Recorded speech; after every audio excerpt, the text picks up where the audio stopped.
Welcome, dear students. Today, the topic for discussion is learning. Learning is actually a process by which individuals acquire knowledge as well as experience, which is to be applied in future reaction to a situation.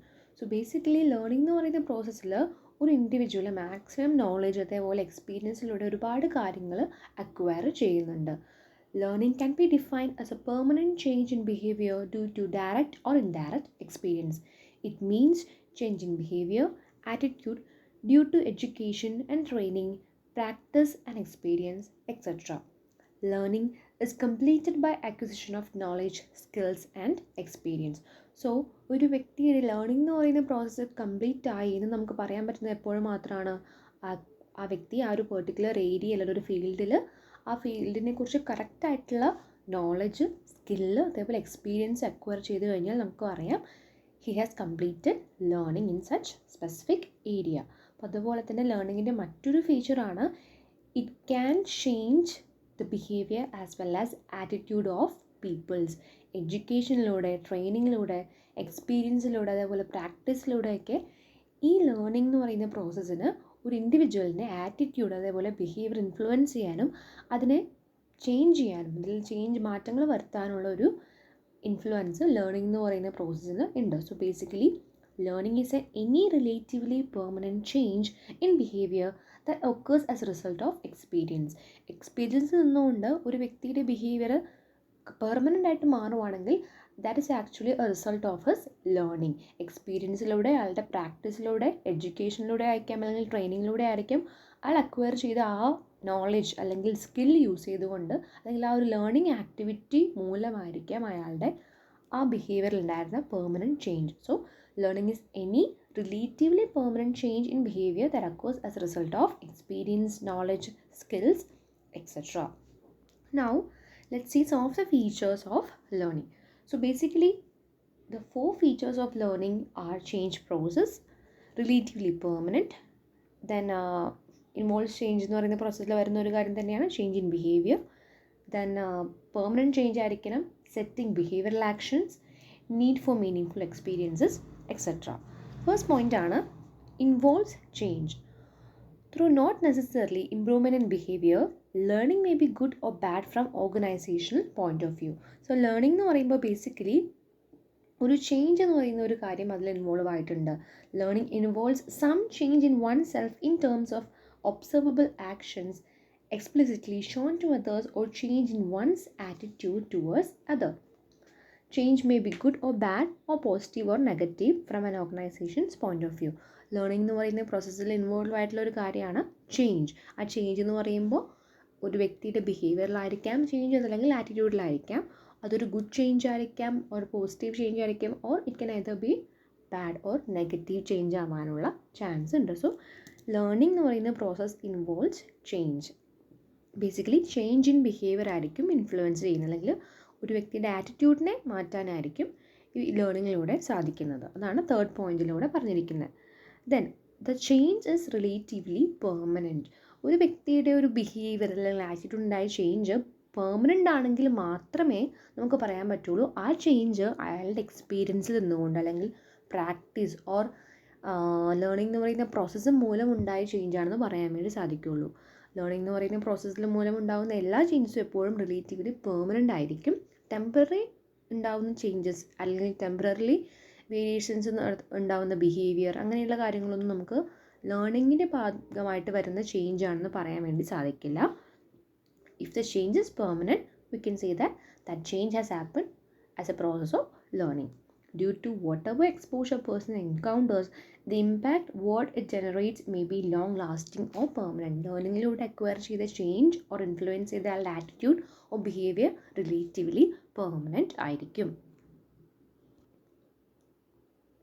Next point is practice or experience must be reinforced. അതായത് learning എന്ന് പറയുന്ന പ്രോസസ്സിൻ്റെ വളരെ important ആയിട്ടുള്ള ഒരു കാര്യമാണ് ആ വ്യക്തിനെ അല്ലെങ്കിൽ learning ചെയ്യുന്ന ആ ഒരു ഇൻഡിവിജ്വലിനെ മാക്സിമം എക്സ്പീരിയൻസ് അതേപോലെ മാക്സിമം കാര്യങ്ങൾ പ്രാക്ടീസ് ചെയ്യാനും മാക്സിമം നോളജും സ്കിൽസും അതിലൂടെ അക്വയർ ചെയ്യാനും അവരെ എൻകറേജ് ചെയ്യുക അതല്ലെങ്കിൽ റീഇൻഫോഴ്സ് ചെയ്യുക. അങ്ങനെ എൻകറേജ് ചെയ്താൽ മാത്രമേ നമുക്ക് പറയാൻ പറ്റുള്ളൂ that is actually A part of അല്ലെങ്കിൽ ഒരു ഫീച്ചർ ഓഫ് ലേണിംഗ്. അതല്ലാതെ ലേണിംഗ് എന്ന് പറയുന്ന പ്രോസസ്സ് നമ്മൾ പറഞ്ഞു കൊടുക്കുന്ന കാര്യങ്ങൾ മാത്രം അവരെ പഠിപ്പിക്കുക, അല്ലെങ്കിൽ അത് മാത്രം അവർ മനസ്സിലാക്കിയാൽ മതി, അങ്ങനെയല്ല. മാക്സിമം പ്രാക്ടീസ് ചെയ്യാൻ അവരോട് പറയുക. അതേപോലെ മാക്സിമം കാര്യങ്ങൾ നോളജും സ്കിൽസൊക്കെ അക്വയർ ചെയ്ത് എക്സ്പീരിയൻസ് നേടാൻ വേണ്ടി പറയണം. So that is another feature of learning. And last one is learning is reflected in behaviour. നമ്മൾ പറഞ്ഞ പോലെ ലേണിംഗ് എന്ന് പറയുന്ന പ്രോസസ്സിൽ ഇൻവോൾവ് ആയിട്ടുള്ള ഒരു കാര്യമാണ് ചേഞ്ച്. അപ്പോൾ ചേഞ്ച് എന്ന് പറയുന്ന കാര്യം ബേസിക്കലി ഒരു ഇൻഡിവിജ്വലിൻ്റെ ബിഹേവിയറിലായിരിക്കും റിഫ്ലക്റ്റ് ചെയ്യുന്നത്, അയാളുടെ ആറ്റിറ്റ്യൂഡിലായിരിക്കും റിഫ്ലക്റ്റ് ചെയ്യുന്നത്. A change in individuals behaviour through process or attitudes not accompanied behaviour is not learning.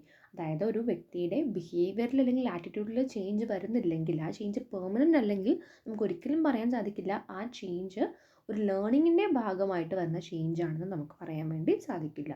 So this the various features of learning. വളരെ ഇമ്പോർട്ടൻ്റ് ആണ് വാട്ട് ഈസ് ലേണിംഗ്, അതേപോലെ ലേണിങ്ങിൻ്റെ ഫീച്ചർ. ഇനി നിങ്ങളുടെ ടെക്സ്റ്റിൽ പേജ് നമ്പർ 2.29 ടോപ്പിക്കാണ് ലേണിംഗ് പ്രോസസ്സ്. ലേണിംഗ് എന്ന് പറയുന്ന ടോപ്പിക്കിൽ ഇമ്പോർട്ടൻ്റ് ആയിട്ടുള്ള മറ്റൊരു ഏരിയ ആണ് process of learning in OB. Stimulus, response, motivation as well as rewards. ഈ 4 കാര്യങ്ങളാണ് ബേസിക്കലി ലേണിങ്ങിൻ്റെ പ്രോസസ്സായിട്ട് നമുക്ക് പറയാൻ വേണ്ടി സാധിക്കുന്നത്. ഫസ്റ്റ് വൺ നോക്കാം, സ്റ്റിമുലസ്. സ്റ്റിമുലസ് എന്ന് പറയുമ്പോൾ a thing that initiates action. നമ്മൾ ഓൾറെഡി നേരത്തെ ഡിസ്കസ് ചെയ്തൊരു പോയിൻ്റ് ആയിരുന്നു സ്റ്റിമുലസ് എന്ന് പറയുന്നത്. In learning process there should be stimulus to the learner. Stimulus is the source of motivation or incentives. Learner should be clear about the stimulus. There will be no learning takes place if there is no stimulus. അതായത് അയാൾക്ക് learn ചെയ്യാനുള്ള ഒരു motivation ഉണ്ടാവുന്ന, അല്ലെങ്കിൽ motivation ചെയ്യുന്ന, അല്ലെങ്കിൽ motivate ചെയ്യുന്ന ഏതെങ്കിലും ഒരു പെർട്ടിക്കുലർ ആക്ഷൻ ഉണ്ടാവണം, ഏതെങ്കിലും ഒരു പെർട്ടിക്കുലർ തിങ് ഉണ്ടാവണം. അതിനെയാണ് സ്റ്റിമുലസ് എന്ന് പറയുന്നത്. കാരണം ഇതുകൊണ്ടാണ് ഞാൻ ഈ കാര്യം പഠിക്കാൻ വേണ്ടി പോകുന്നത്, അല്ലെങ്കിൽ ഇന്നൊരു ബെനിഫിറ്റ് എനിക്കുള്ളത് കൊണ്ടാണ് ഞാൻ ഇത്രയും കാര്യങ്ങളെക്കുറിച്ച് എക്സ്പോഷർ ചെയ്യാൻ വേണ്ടി പോകുന്നത്, അല്ലെങ്കിൽ സ്കിൽ അക്വയർ ചെയ്യാൻ വേണ്ടി പോകുന്നത്, മാക്സിമം ആ കാര്യങ്ങൾ പ്രാക്ടീസ് ചെയ്യാൻ വേണ്ടി പോകുന്നത്. സോ ആ സ്റ്റിമുലസ് എന്താണ്, ലേണിങ്ങിന് വേണ്ടി എൻ്റെ സ്റ്റിമുലസ് എന്താണെന്ന് ഞാൻ അറിഞ്ഞിരിക്കണം. എങ്കിൽ മാത്രമേ എനിക്ക് ആ ലേണിംഗ് എന്ന് പറയുന്ന പ്രോസസ്സ് മുന്നോട്ട് കൊണ്ടുപോകാൻ വേണ്ടി സാധിക്കുകയുള്ളൂ. So the first process of learning is identifying the stimulus to learn. Second one is response. It is the reaction of learner towards the stimulus. For learning, the learner should have positive response. Thus, an organization must encourage the employees for learning. അതായത് ഞാൻ നന്നായിട്ട് പഠിച്ചുകൊണ്ടിരിക്കുമ്പോൾ, അല്ലെങ്കിൽ ഒരു കാര്യത്തെക്കുറിച്ച് നന്നായിട്ട് involve ആയി experience ചെയ്യുന്നു, practice ചെയ്യുന്നു. സോ ഓർഗനൈസേഷൻ്റെ ഭാഗത്തു നിന്നുള്ള റെസ്പോൺസ് എന്താണ്, അതൊരു പോസിറ്റീവ് റെസ്പോൺസ് ആണോ അല്ലെങ്കിൽ നെഗറ്റീവ് റെസ്പോൺസ് ആണോ, എന്നെ എൻകറേജ് ചെയ്യുന്ന ഒരു രീതിയിലാണോ അവരുടെ ബിഹേവിയർ, ആ കാര്യങ്ങളും കൂടെ ലേണിംഗ് എന്ന് പറയുന്ന പ്രോസസ്സ് ഇൻഫ്ലുവൻസ് ചെയ്യുന്നു. So that is A second process of learning is response. It's basically the reaction of learner towards the stimulus. Example ഒരു പറഞ്ഞിരിക്കുന്ന ഓർഗനൈസേഷൻ എപ്പോഴും എംപ്ലോയീസിനെ, അത് ബേസിക്കലി എക്സിസ്റ്റിംഗ് അതേപോലെ ന്യൂ എംപ്ലോയീസിനെ ഏതൊരു കാര്യം അവർ പഠിക്കുമ്പോൾ അവരെ മാക്സിമം എൻകറേജ് ചെയ്യാൻ വേണ്ടി ശ്രമിക്കുക. അവരെ ഡിമോട്ടിവേറ്റ് ചെയ്ത് കഴിഞ്ഞാൽ, അല്ലെങ്കിൽ ഡിസ്കറേജ് ചെയ്ത് കഴിഞ്ഞാൽ അവർ ഒരിക്കലും ആ ലേണിംഗ് പ്രോസസ്സ് കംപ്ലീറ്റ് ആക്കില്ല. And third one is motivation. It is a drive to encourage individual to learn. Without drive or motivation, learning cannot take place in an organization. This provides interest as well as attitude to learn. So basically motivation എന്ന് പറയുമ്പോൾ, ഞാൻ ഇത്രയും കാര്യങ്ങൾ പഠിച്ചു കഴിഞ്ഞാൽ, അല്ലെങ്കിൽ ഇത്രയും skill or knowledge acquire ചെയ്ത് കഴിഞ്ഞാൽ അതിൻ്റെ ബേസിക് മോട്ടിവേഷൻ, അല്ലെങ്കിൽ അതിൻ്റെ ഗുണം എനിക്ക് എന്താണെന്ന് ഞാൻ ആദ്യമേ തന്നെ അറിഞ്ഞിരിക്കണം. പക്ഷെ ചിലപ്പോൾ നന്നായിട്ട് ഇത്രയും കാര്യങ്ങൾ പഠിച്ചു കഴിയുമ്പോൾ എനിക്കൊരു ബെറ്റർ ജോബ് പൊസിഷൻ ആയിരിക്കും കമ്പനി ഓഫർ ചെയ്യുന്നത്, അതല്ലെങ്കിൽ പുതിയൊരു ഡിപ്പാർട്ട്മെൻറ്റിലേക്ക് എനിക്ക് കുറച്ചുകൂടെ പ്രൊമോഷൻ കിട്ടും, അങ്ങനെയുള്ള കാര്യങ്ങളായിരിക്കും. സോ ആ ലേണിങ്ങിൻ്റെ മോട്ടിവേഷൻ ഫാക്ടർ ഏതൊക്കെയാണ് അത് ഞാൻ കറക്റ്റായിട്ട് ഐഡൻറ്റിഫൈ ചെയ്തിട്ടുണ്ടാവണം. That is the third process in learning. And last one is rewards. These are incentives satisfying the motive. There should be proper reward system in learning process. Employees need to get rewards when they learn at different levels. Rewards can be financial as well as non-financial. For example, praise is the incentive which satisfies the motive of social approval. Salary increment is the incentive which satisfies the motive of financial security. So ഒരു കാര്യം നമ്മൾ ഓർഗനൈസേഷൻ്റെ point of view നിന്നുണ്ട്, അല്ലെങ്കിൽ നമ്മുടെ job കുറച്ചുകൂടെ better ആക്കാൻ വേണ്ടി നമ്മൾ കുറേ കാര്യങ്ങൾ പഠിക്കുമ്പോൾ ഓർഗനൈസേഷൻ മോട്ടിവേഷൻ മാത്രം തന്നാൽ പോരാ, തക്കതായിട്ടുള്ള റിവാർഡ്സ് കൂടെ നമുക്ക് ഓഫർ ചെയ്യണം. ആ റിവാർഡ്സ് 2 രീതിയിലുണ്ടാവും, ഫിനാൻഷ്യൽ ആയിരിക്കും അല്ലെങ്കിൽ നോൺ ഫിനാൻഷ്യൽ ആയിരിക്കാം. നോൺ ഫിനാൻഷ്യൽ എന്ന് പറയുമ്പോൾ ഒരു അപ്രിസിയേഷൻ അല്ലെങ്കിൽ ഒരു prize for a better work, അതല്ലെങ്കിൽ നോൺ ഫിനാൻഷ്യൽ ആണ് ആ ഒരു എക്സാമ്പിൾ. ഫിനാൻഷ്യൽ എന്ന് പറയുമ്പോൾ സാലറി ഇൻക്രിമെൻ്റ് ആയിരിക്കാം, ബെറ്റർ വേജ് അല്ലെങ്കിൽ പേ സ്കെയിൽ ആയിരിക്കാം. അപ്പോൾ അങ്ങനെയുള്ള ഫിനാൻഷ്യൽ അതേപോലെ നോൺ ഫിനാൻഷ്യൽ ഇൻസെൻറ്റീവ്സിലൂടെ വേണം ഈ എംപ്ലോയീസിനെ മോട്ടിവേറ്റ് ചെയ്യാൻ.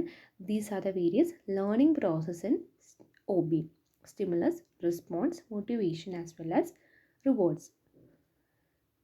Next is learning and OB, അതായത് ഓർഗനൈസേഷണൽ ബിഹേവിയറും അതേപോലെ ലേണിംഗ് എന്ന് പറയുന്ന പ്രോസസ്സും തമ്മിലുള്ള മെയിൻ റിലേഷൻ കുറിച്ചുള്ള കാര്യങ്ങളാണ് ഈ പറയുന്ന പോയിൻറ്റ്സിൽ നമ്മൾ ഡിസ്കസ് ചെയ്യാൻ വേണ്ടി പോകുന്നത്.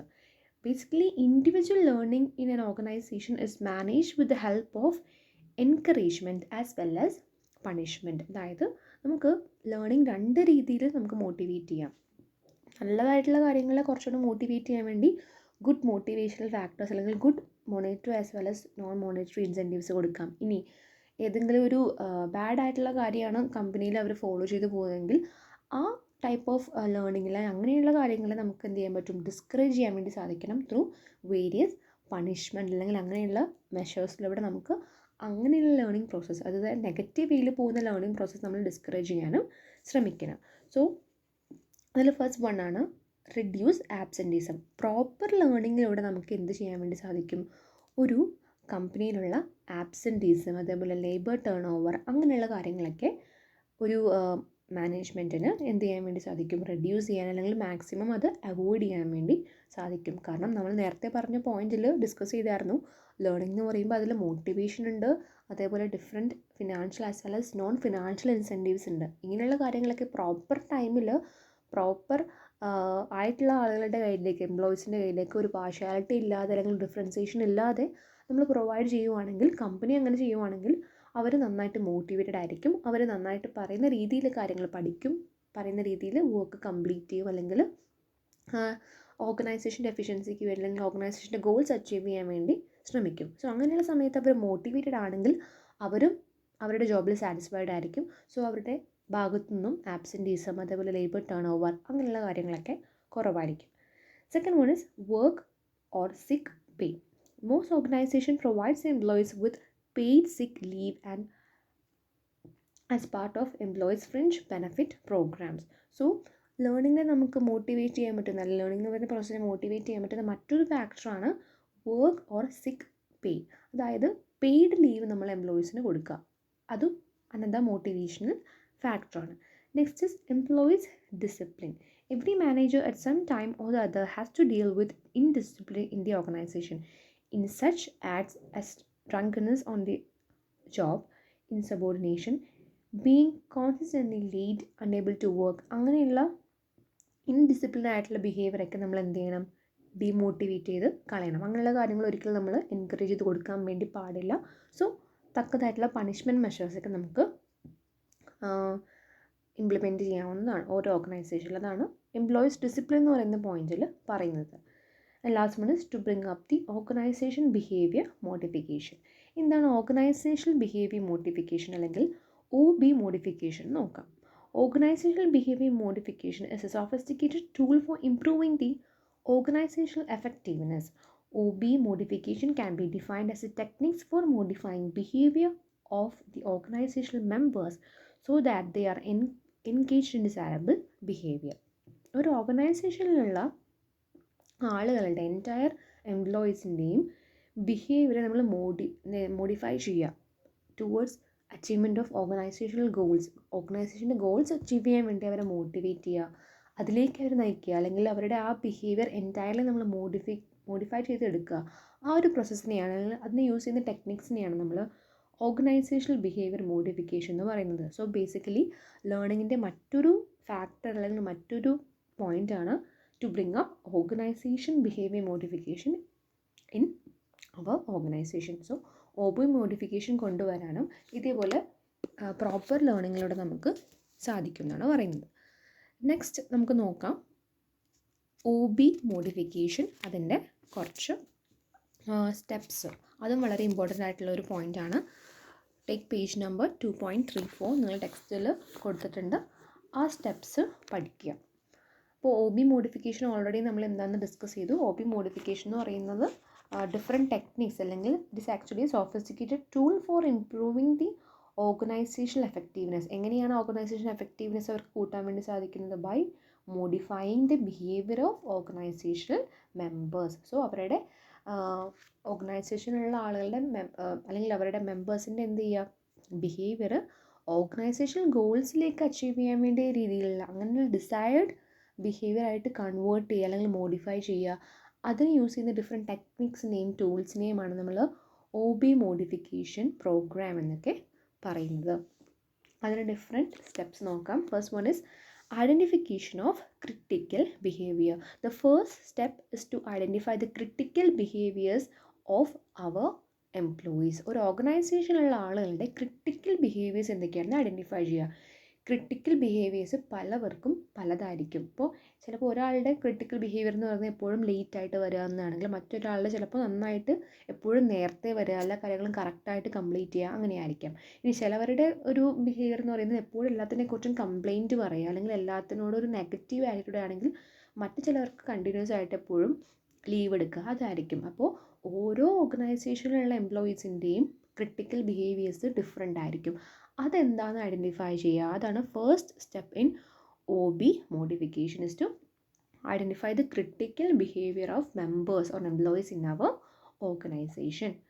Second one is measurement of the behavior. After the critical behaviors are identified, these are measured in terms of the rate at which these are occurring. If the rate of occurrence is within the acceptable limit, for example, rate of absenteeism at the rate of 1%, no action may be required. ഇപ്പോൾ നമ്മൾ നോക്കുക, ഞാൻ പറഞ്ഞു different ആളുകൾക്കും different critical behaviours ആയിരിക്കും. ചിലപ്പോൾ അതൊരു നല്ല ബിഹേവിയർ ആയിരിക്കും, അല്ലെങ്കിൽ ഒരു മോശമായിട്ടുള്ള ബിഹേവിയർ ആയിരിക്കും. ഇനി ഏത് ടൈപ്പിലുള്ള ബിഹേവിയർ ആയാലും അത് നമ്മൾ എന്ത് ചെയ്യുക, മെഷർ ചെയ്യുക. അതായത് എത്ര ഫ്രീക്വൻസിയിലാണ് അത് ഒക്കർ ചെയ്യുന്നത്, എത്ര പ്രാവശ്യം ഒരു ദിവസം അല്ലെങ്കിൽ ഒരു ആഴ്ചയിൽ എത്ര പ്രാവശ്യം ഇത് റിപ്പീറ്റഡ് ആയിട്ട് ഒക്കർ ചെയ്യുന്നുണ്ട്. അങ്ങനെയാണെങ്കിൽ ആ കാര്യം നമ്മൾ എന്ത് ചെയ്യണം, മെഷർ ചെയ്യണം. അതിൻ്റെ റേറ്റ് കൂടുതലാണെങ്കിൽ നമ്മൾ തക്കതായിട്ടുള്ള മെഷേഴ്സ് എടുക്കേണ്ടത് ആവശ്യമാണ് അത് മോഡിഫൈ ചെയ്യാൻ വേണ്ടി. അതല്ലെങ്കിൽ നമുക്ക് ഇഗ്നോർ ചെയ്ത് കളയാവുന്നതാണ്. Third one is functional analysis of the behavior. Functional analysis involves a detailed examination of present behaviors of the employees to what consequences each of the behaviors produces, what conditions lead to their occurrences. നമ്മൾ critical behaviour identify ചെയ്തു, അത് measure ചെയ്തു, അതിൻ്റെ frequency അല്ലെങ്കിൽ എത്ര പ്രാവശ്യം occur ചെയ്യുന്നു ആ കാര്യങ്ങൾ നമ്മൾ മെഷർ ചെയ്തു. ഇനി നമുക്ക് അതിനെ കുറച്ചുകൂടെ ഡീറ്റെയിൽഡ് ആയിട്ട് അനലൈസ് ചെയ്യാം. അതായത് അങ്ങനെയുള്ള ബിഹേവിയർ ഒക്കർ ചെയ്യാനുള്ള കാരണങ്ങൾ എന്തൊക്കെയാണ്, കണ്ടീഷൻസ് എന്തൊക്കെയാണ്, അല്ല എന്തുകൊണ്ടാണ് അവർ ഈ രീതിയിൽ ബിഹേവ് ചെയ്യുന്നത്, ആ കാര്യങ്ങൾ നമ്മൾ ക്രിട്ടിക്കലി എക്സാമിൻ ചെയ്യുക അല്ലെങ്കിൽ അനലൈസ് ചെയ്യുക. അതാണ് third step, functional analysis of the behaviour. Fourth step is intervention. Identification of critical behaviors to change and factors that cause such behaviors will determine the development of an appropriate intervention strategy. Intervention is the action taken for changing the undesirable critical behavior. ഞാൻ പറഞ്ഞു desirable ആയിട്ടുള്ള critical behaviours ഉണ്ടാവും ഒരു ഓർഗനൈസേഷനിൽ, അതേപോലെ undesirable ആയിട്ടുള്ള critical behaviours ഉണ്ടാവാം. അങ്ങനെയുള്ള undesirable behaviours like absenteeism, late ആയിട്ട് വരുന്നു, അതല്ലെങ്കിൽ എപ്പോഴും കംപ്ലയിൻറ്റ്സ് പറയുന്ന ഒരു ബിഹേവിയർ ഉള്ള ആൾ, അങ്ങനെയുള്ള അൺഡിസൈറബിൾ ക്രിട്ടിക്കൽ ബിഹേവിയേഴ്സൊക്കെ നമ്മൾ എന്ത് ചെയ്യണം, പ്രോപ്പറായിട്ട് സോൾവ് ചെയ്യണം, അല്ലെങ്കിൽ അതൊക്കെ നമ്മൾ നന്നായിട്ട് മോഡിഫൈ ചെയ്യണം. അതിന് നമ്മൾ അഡോപ്റ്റ് ചെയ്യുന്ന ആക്ഷൻ പ്ലാനിനെയാണ് ഇൻ്റർവെൻഷൻ അല്ലെങ്കിൽ ഇൻ്റർവെൻഷൻ സ്ട്രാറ്റജീസ് എന്നൊക്കെ പറയുന്നത്. So intervention is the action taken four changing the undesirable critical behavior in an organization. Fifth one is systematic evaluation. The final step in OB mode is the systematic evaluation where the intervention strategies are working properly or not, since the basic purpose of OB mode is to bring change in the undesirable behavior. നമ്മൾ എന്ത് ചെയ്യണം, ഏതൊരു step നമ്മൾ implement ചെയ്ത് കഴിയുമ്പോഴും അത് normal ആയിട്ടുള്ള ഒരു മാനേജ്മെൻറ്റ് ഫംഗ്ഷനിൽ കൺട്രോൾ മെഷേഴ്സിലായിക്കോട്ടെ, എന്ത് ടൈപ്പ് ഓഫ് ആക്ടിവിറ്റി അല്ലെങ്കിൽ ഒരു പ്രോസസ്സ് നമ്മളൊരു പുതിയ കാര്യം ഇംപ്ലിമെൻറ്റ് ചെയ്ത് കഴിയുമ്പോൾ അതിൻ്റെ ഒരു ഫോളോ അപ്പ് ആക്ടിവിറ്റി അല്ലെങ്കിൽ അതിനെ കുറച്ചുകൂടെ ഒന്ന് ഇവാലുവേറ്റ് ചെയ്യുന്നത് വളരെ നല്ലതായിരിക്കും. എന്തിനു വേണ്ടി ഇവാലുവേറ്റ് ചെയ്യുന്നത്, നമ്മൾ ഡിസൈറബിൾ ആയിട്ടുള്ള റിസൾട്ട്സ് നമുക്ക് അതിൽ നിന്ന് കിട്ടിയോ, നമ്മുടെ ഇവിടെയുള്ള മെയിൻ റിസൾട്ട് നമ്മൾ എന്തായിരുന്നു ആക്ച്വലി നോക്കിയിരുന്നത്, ഒരു അൺഡിസൈറബിൾ ബിഹേവിയർ നമ്മൾ ചേഞ്ച് ചെയ്യാൻ പറ്റുന്നുണ്ടോ, അത് ആക്ച്വലി ചേഞ്ച് ചെയ്യാൻ പറ്റുന്നുണ്ടോ, നമ്മൾ അഡോപ്റ്റ് ചെയ്ത ഇൻ്റർവെൻഷൻ സ്ട്രാറ്റജീസ് യൂസ് ചെയ്ത് ഈ ക്രിട്ടിക്കൽ, അതായത് അൺഡിസൈറബിൾ ആയിട്ടുള്ള ക്രിട്ടിക്കൽ ബിഹേവിയർ ചേഞ്ച് വരുന്നുണ്ടോ അല്ലെങ്കിൽ ചേഞ്ച് ചെയ്യാൻ പറ്റുന്നുണ്ടോ എന്ന കാര്യം നമ്മൾ എന്ത് ചെയ്യണം, ഇവാലുവേറ്റ് ചെയ്യണം, അത് ഫോളോ അപ്പ് ചെയ്യണം. Creating monitoring programme. സോ ഒരു കണ്ടിന്യൂസ് ആയിട്ട് നമ്മൾ ചെയ്യേണ്ട ഒരു പ്രോസസ്സാണ് ഈ OB മോഡിഫിക്കേഷൻ എന്ന് പറയുന്ന പ്രോസസ്സ്. അത് നമ്മളെപ്പോഴും കീനായിട്ട് മാനേജേഴ്സ് ഒബ്സർവ് ചെയ്തുകൊണ്ടിരിക്കണം, അതല്ലെങ്കിൽ മോണിറ്റർ ചെയ്തുകൊണ്ടിരിക്കണം. And last one is self management. Learning is also applicable in self management. അതായത് മാനേജ്മെൻറ്റ് പോയിൻ്റ് ഓഫ് വ്യൂയിലും കൂടെ അവരെ ലേണിംഗ് പ്രോസസ്സ് കുറച്ചുകൂടെ ഇമ്പോർട്ടൻ്റ് ആയിട്ട് ചെക്ക് ചെയ്യണം. അല്ലെങ്കിൽ അവരും അവരുടെ ബിഹേവിയർ മാറ്റിയാൽ മാത്രമേ അവരെ കണ്ടിട്ട് തന്നെ ആയിരിക്കും ആരും പഠിക്കുന്നത്, അവരുടെ ഫോളോവേഴ്സ് അല്ലെങ്കിൽ അവരുടെ എംപ്ലോയീസും നോക്കുന്നത്. സോ അവരും ഒരു ബെറ്റർ എക്സാമ്പിൾ സെറ്റ് ചെയ്യാൻ വേണ്ടി ശ്രമിക്കുക മാനേജേഴ്സും. So this are the various OB modification steps. First one is to identify the critical behavior. Critical behavior can be of two types. Desirable behavior ഉണ്ടാവാം, അതേപോലെ undesirable behavior ഉണ്ടാവാം. Then we have to measure the behavior. അതിൻ്റെ frequencies of occurring ആ കാര്യങ്ങൾ നമ്മൾ measure ചെയ്യുക. Then functional analysis. Then intervention strategies. Then systematic evaluation or follow-up of the activities. Then creating monitoring programs as well as self-management. These are the various steps involved in OB modification program. I hope you understood. Thank you so much.